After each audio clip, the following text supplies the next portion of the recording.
যাদের phone hang করে, slow কাজ করে এবং টাচ দেরিতে কাজ করে, তারা এই দুইটি কাজ করে আপনার ফোনকে রকেটের গতিতে স্পিড করে নিন।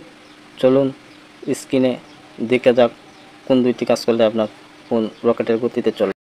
প্রথমে আপনার ফোনের সেটিং অপশানে যেতে হবে।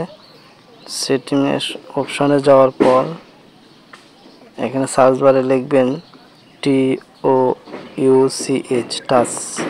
টাচ লেখার সাথে সাথে এখানে টাচ অ্যান্ড হোল্ড ডিলাই আসবে। এই হোল্ড ডিলাই ক্লিক করলে আপনি দেখতে পাবেন টাচ অ্যান্ড হোল্ডের তিনটে option, short, medium, long.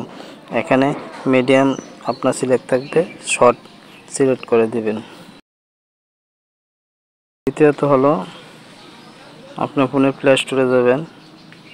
Play স্টোরে যাওয়ার পর আপনার প্রোফাইল আইকনে টাচ করবেন। টাচ করার সাথে সাথে এখানে ম্যানেজ অ্যাপস অ্যান্ড ডিভাইস আসবে। এখানে আপডেট ওয়ালে ক্লিক করবেন। দেখবেন আপনার যেসব অ্যাপ্লিকেশন আপডেট চাইছে এগুলো আপডেট করে নেবেন, তাহলে আপনার ফোন রকেটের গতিতে স্পিড হবে। ভিডিওটি যাদের ভালো লাগে লাইক কমেন্ট করে যাবেন।